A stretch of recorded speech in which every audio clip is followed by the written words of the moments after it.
जय हिंद दोस्तों, आप देख रहे हैं अध्ययन केंद्र। इस वीडियो के माध्यम से अभी हम स्टार्ट करने वाले हैं लुसेंट सामान्य ज्ञान का ये बुक है सब्जेक्टिव, जिसका मैंने पिछले वीडियो में रिव्यू दिया था। तो इसका मैंने स्टार्ट किया भूगोल, क्योंकि आपका द एम पब्लिकेशन से इतिहास चल रहा है, तो इतिहास उधर से चलने दो और लुसेंट से हम पहले भूगोल पढ़ लेते हैं, फिर एक एक करके सारा पढ़ेंगे ही।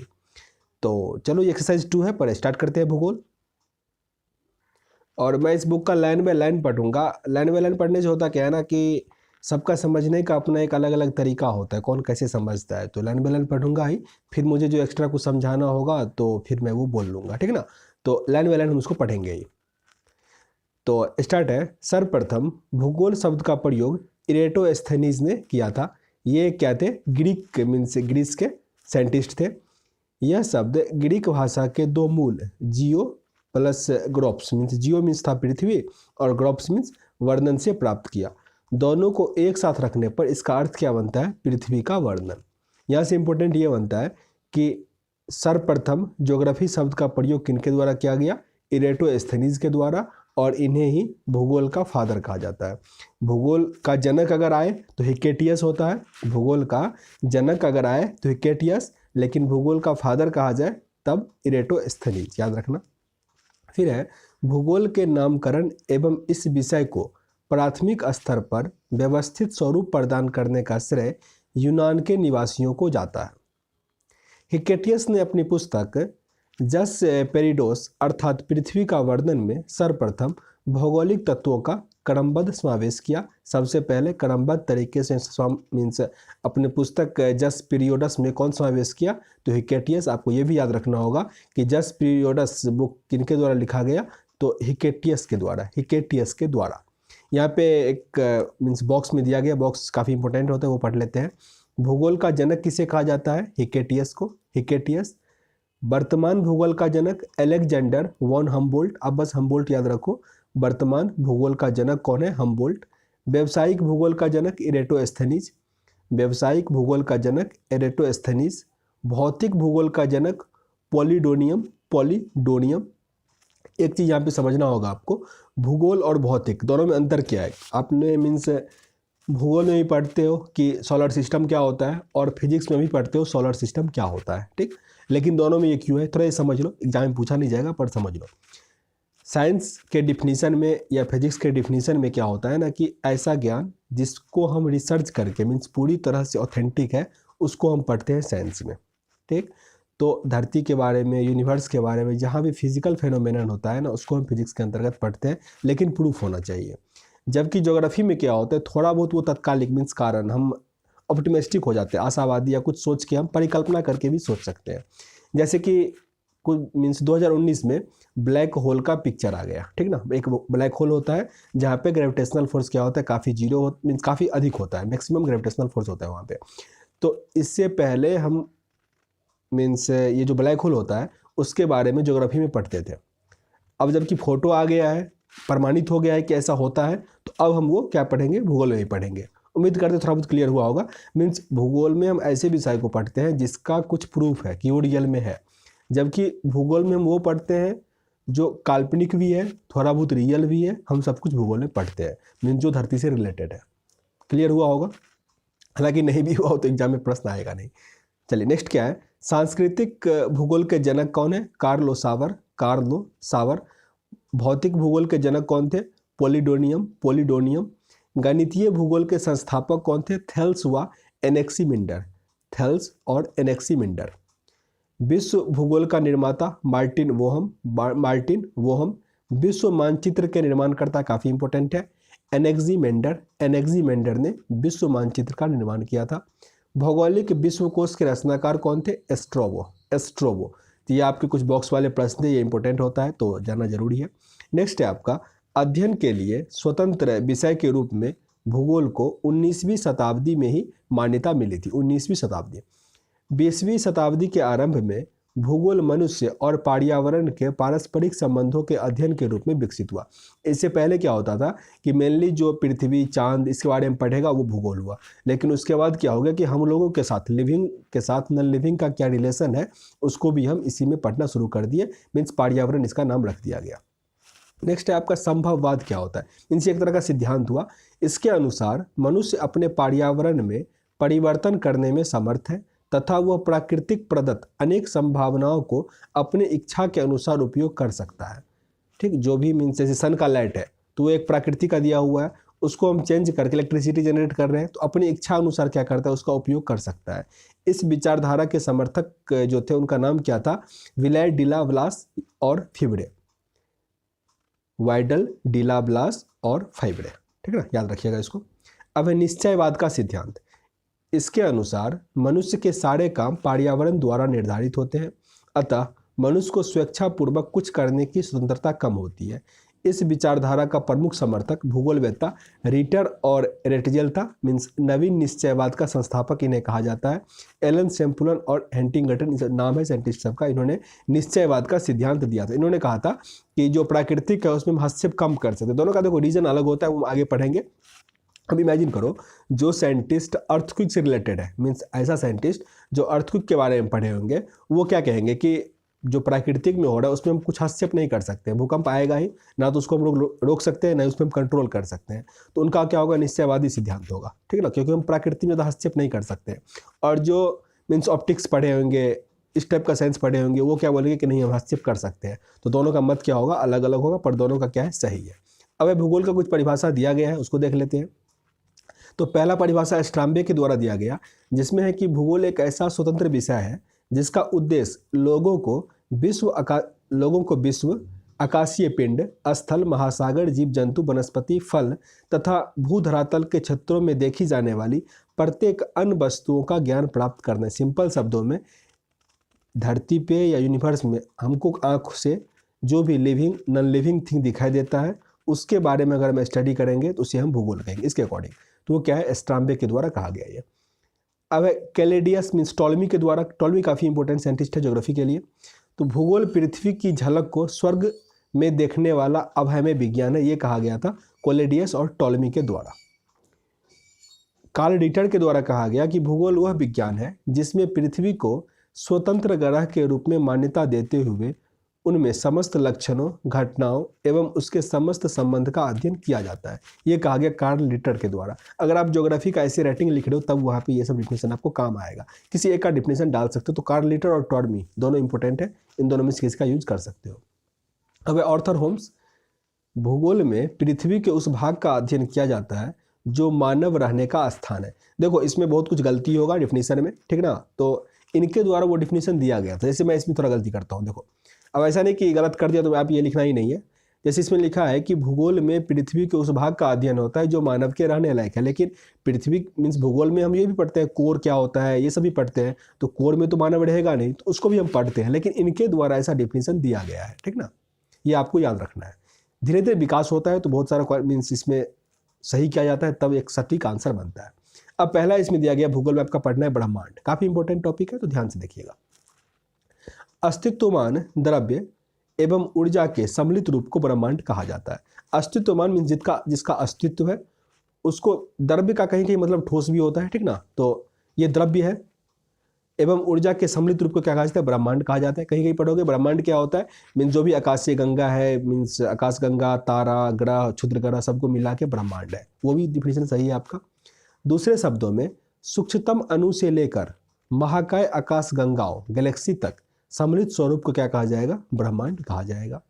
ब्रह्मांड के उत्पत्ति से संबंधित प्रमुख सिद्धांत है, मेनली 3 सिद्धांत है। यहाँ पे पहला दिया गया महाविस्फोटक सिद्धांत मीन्स बिग बैंग थ्योरी, जो कि सबसे सटीक माना जाता है।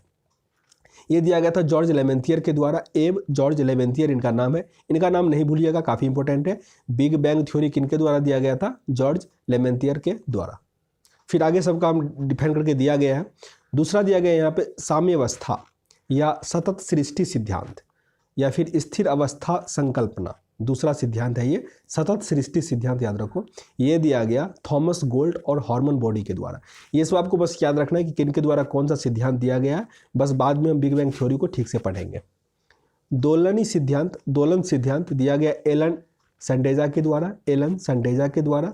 स्फटिक सिद्धांत ये दिया गया अलेन गुथ के द्वारा। ये 4 सिद्धांत है यहाँ पे।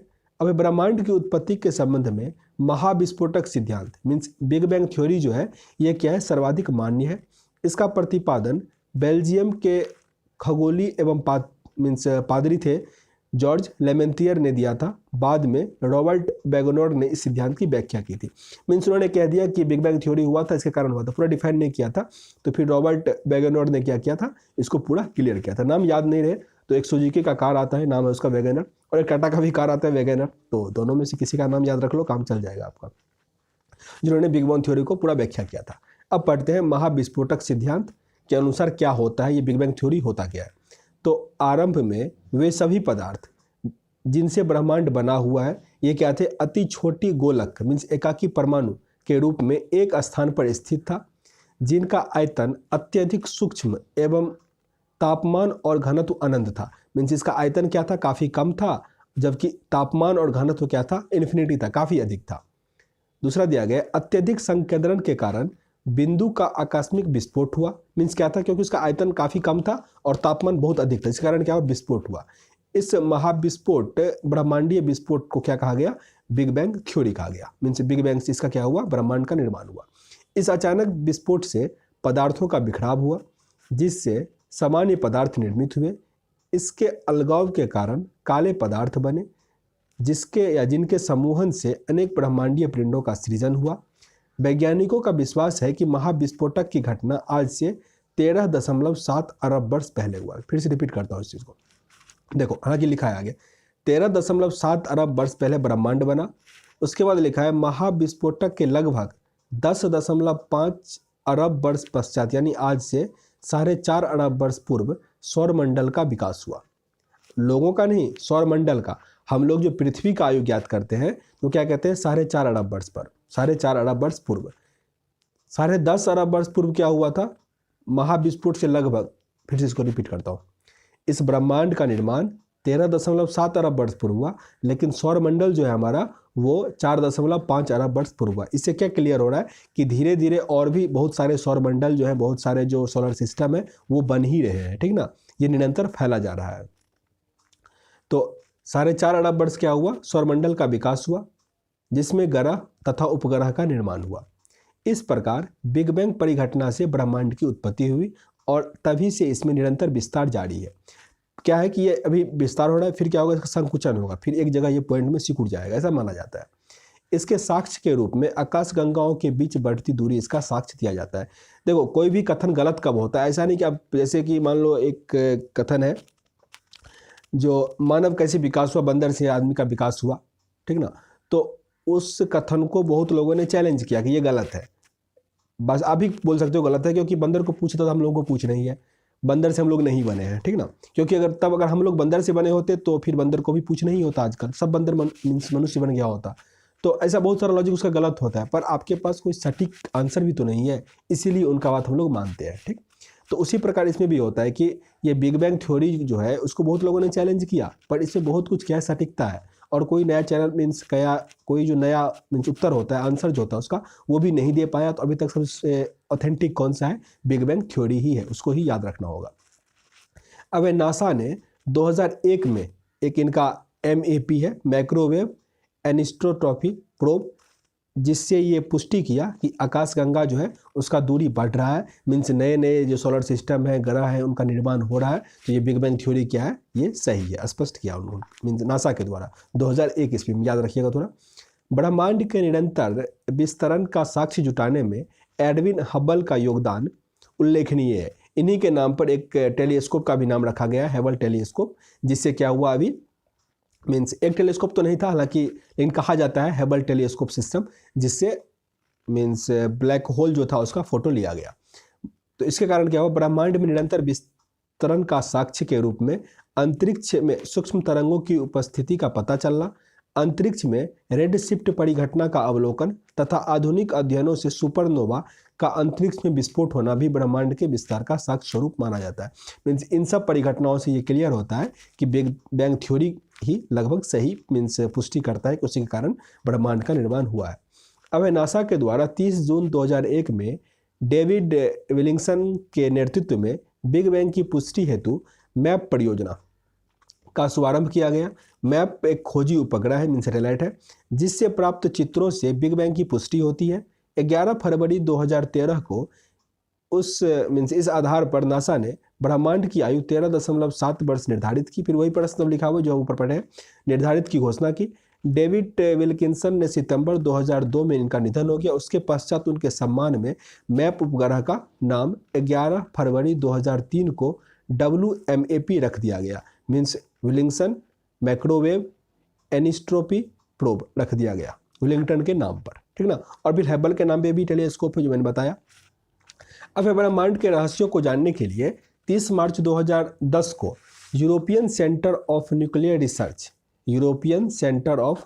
रिसर्च ने जेनेवा में पृथ्वी की सतह से 50 से 175 मीटर नीचे 27.36 किलोमीटर लंबी सुरंग में लॉर्ज हेल्डन कोलाइजर नामक महाप्रयोग सफलतापूर्वक किया। ये सितंबर 2008 में इस महाप्रयोग में असफल रहा था, जिसमें प्रोटॉन बीमों को लगभग प्रकाश की गति से टकराया गया। मीन्स सोचा कि अगर विस्फोट से नया पदार्थ बन रहा है तो वो भी ऐसा किया, ठीक ना। तथा हिग्स बोसॉन के निर्माण का प्रयास किया गया। ये एक पदार्थ की चौथी अवस्था है हिग्स बोसॉन, ठीक ना। माना जाता है कि गॉड पार्टिकल के नाम से इसे जाना जाने वाला हिग्स बोसॉन में ही ब्रह्मांड के रहस्य छुपे हुए हैं। यहाँ पे जो नाम है हिग्स बोसॉन, यहाँ पे अपना एक बॉस मीन्स अपने साइंटिस्ट का भी नाम है। गॉड पार्टिकल के नाम से जाना जाने वाला हिग्स बोसॉन में ही ब्रह्मांड के रहस्य छुपे हैं, क्योंकि यह सबसे बेसिक यूनिट माना जाता है। ये फिर स्पेस सेंटर का नाम है। ने 4 जुलाई 2012 को हिग्स बोसॉन से मिलता जुलता सब एटॉमिक पार्टिकल की खोज करने में सफलता हासिल की। इससे ब्रह्मांड के रहस्यों को जानने के विषय में महत्वपूर्ण उपलब्धि माना जा रहा है। यहाँ पे लिखा गया है, ब्रिटिश वैज्ञानिक हिग्स ने 1964 में कॉस्मोलॉजी समझने हेतु गॉड पार्टिकल परमाणुविक अवधारणा को पेश किया था, जो भारतीय वैज्ञानिक सत्येंद्रनाथ बोस के बोसॉन थ्योरी पर आधारित था। इनका नाम नहीं भूलिएगा, सत्येंद्रनाथ बोस, इन्हीं के लिए इसका नाम क्या हो गया, बोसॉन थ्योरी। अब ब्रह्मांड का व्यास जो है 10⁸ प्रकाश वर्ष है। प्रकाश वर्ष दूरी का मात्रक होता है। एक वर्ष में प्रकाश जितना दूरी गमन करेगा उसे हम कहते हैं 1 प्रकाश वर्ष। तो ब्रह्मांड का व्यास कितना है, 10⁸ प्रकाश वर्ष, काफ़ी अधिक है। ब्रह्मांड में अनुमानतः 100 अरब मंदाकिनी है। प्रत्येक मंदाकिनी में अनुमानतः 100 अरब तारे हैं। तो इमेजिन कर सकते हो कितना बड़ा हमारा ब्रह्मांड है, इमेजिन भी नहीं कर सकते हो कितना बड़ा है, ठीक ना। फिर है मंदाकिनी, तारों का ऐसा समूह जो धुंधला सा दिखाई पड़ता है तथा जो तारे निर्माण प्रक्रिया के शुरुआत में गैस पुंज है, मंदाकिनी कहलाता है। मीन्स ऐसा तारा जो अभी गैस बनाए, मीन्स वो तारा बनेगा, उसे हम क्या कहते हैं, मंदाकिनी कहते हैं। हमारी पृथ्वी की अपनी एक मंदाकिनी है जिसका नाम क्या है, दुग्ध मेखला या आकाशगंगा या फिर मिल्की वे कहते हैं। ये सब एक ही है। अब तक ज्ञात इस मंदाकिनी का 80% भाग सर्पिला है। जितना हम लोगों ने पता किया, पूरा पता भी नहीं चल पाया है, ये क्या है, सर्पिला है। इस मंदाकिनी का सबसे पहले गैलीलियो ने देखा था। टेलीस्कोप का खोज इन्हीं के द्वारा किया गया, गैलीलियो के द्वारा, तो इन्होंने ही सबसे पहले देखा। और क्लियर मीन्स हमारा जो पृथ्वी है या सोलर सिस्टम जो है, ये जो मिल्की वे है, इसके सबसे साइड पॉइंट में याद रखिएगा, इसका जो मीन्स बीच में एक होता है गैलेक्सी जो होता है, उसके बीच में होता है ब्लैक होल। तो पृथ्वी से, सोलर सिस्टम से ब्लैक होल इतना दूर है कि हम लोग उसका फोटो नहीं ले पाए। बगल में जो एक मंदाकिनी था, मीन्स बगल में जो गैलेक्सी था, उसका ब्लैक होल का हम लोगों ने फोटो लिया, ठीक ना। तो हमारा गैलेक्सी क्या है, बहुत बड़ा है। अब है आकाशगंगा में सबसे नज़दीक मंदाकिनी को देवयानी नाम दिया गया। मीन्स हमारे आकाशगंगा के जो सबसे नज़दीक का है उसका नाम क्या है, देवयानी। इसी के सेंटर में जो था ब्लैक होल, उसका हम लोगों ने फोटो लिया। तो देवयानी अब काफ़ी इंपॉर्टेंट है, इनका नाम नहीं भूलिएगा। नवीनतम ज्ञात मंदाकिनी कौन सा है, ड्वार्फ मंदाकिनी। अब है निहारिका मीन्स नेबुला। यह एक ब्रह्मांडीय नर्सरी है जहां तारों का जन्म होता है, मीन्स तारों का उत्थान होता है। निहारिका में धूल और गैसों का बादल होता है। सभी तारों का जन्म निहारिका में ही होता है। सिर्फ कुछ दुर्लभ अवसरों को छोड़कर इसमें 2 न्यूट्रॉन तारे एक श्याम बीबर बनते हैं। वैसे भी न्यूट्रॉन तारे और श्याम बीबर मृत तारे माने जाते हैं। जहां पाए जाने वाले गैसों में हाइड्रोजन गैस, हीलियम गैस और अन्य अनियंत्रित प्लाज्मा गैस होते हैं, वो मिलके क्या होता है, तारा होता है। जबकि जैसे यहाँ पे क्या लिखा था कि निबुला से ही, निहारिका से ही तारे बनते हैं, जिसमें कि न्यूट्रॉन तारा और श्याम बीबर जो था इसका तारा नहीं है, इसीलिए इसे पूर्ण तारे की संज्ञा नहीं दी गई है। निहारिका 2 अलग अलग कारणों से बनता है। पहला है ब्रह्मांड की उत्पत्ति से और दूसरा है किसी विस्फोटक तारे से बने सुपरनोवा से। आगे हम पढ़ेंगे पूरा ये सुपरनोवा क्या होता है, आगे सबका डिफाइन दिया गया, इसी में जिक्र नहीं कर रहा हूँ इसका। ब्रह्मांड के जन्म के बाद परमाणुओं का जन्म हुआ, ब्रह्मांड के जन्म के बाद परमाणुओं का जन्म हुआ और इन परमाणु से धूल और गैस के बादलों का निर्माण हुआ। सुपरनोवा से जो पदार्थ उत्सर्जित होते हैं उससे ही निहारिका का जन्म होता है। सुपरनोवा से जो पदार्थ, सुपरनोवा क्या होता है, एक विस्फोट होता है तारा का, ठीक है ना। तो उससे जो पदार्थ उत्सर्जित होता है उससे क्या होता है, निहारिका का जन्म होता है और फिर से क्या होता है, एक मीन्स ग्रह बनता है, मीन्स उससे क्या बनता है, एक सन मीन्स स्टार बनता है, ठीक ना। इसके उदाहरण के लिए वेल और एक कॉर्क है। निहारिका की उत्पत्ति ब्रह्मांड के जन्म और सुपरनोवा के मिश्रण से भी हो सकता है, मीन्स ऐसा अनुमान है। अब निहारिका के कुछ प्रकार। उत्सर्जन निहारिकाएं, यह सबसे सुंदर और रंग बिरंगी होती है। ये बन रहे तारों से प्रकाशित होती है। उदाहरण के लिए चील एवं झील निहारिका, ये इसका एग्जाम्पल है। अब परावर्तन निहारिकाएं, यह तारों के प्रकाश को परावर्तित करती है। ये तारे या तो निहारिका के अंदर होते हैं या पास में होते हैं। उदाहरण के लिए प्लाइडेस निहारिका, प्लाइडेस निहारिका। अब श्याम निहारिकाएं, ये अपने पीछे से आने वाले प्रकाश को एक दीवार की तरह रोक देती है। यही कारण है कि हम अपनी आकाशगंगा से बहुत दूर तक नहीं देख सकते, पूरा अंधेरा हो जाता है, इसलिए इसको हम नहीं देख सकते। अब है ग्रहीय निहारिकाएं, ग्रहीय निहारिकाएं। इसका निर्माण उस वक्त होता है जब एक सामान्य तारा एक लाल दानव तारे में बदलकर अपने बाहरी सतहों को उत्सर्जित कर देता है, बाहरी तहों को उत्सर्जित कर देता है।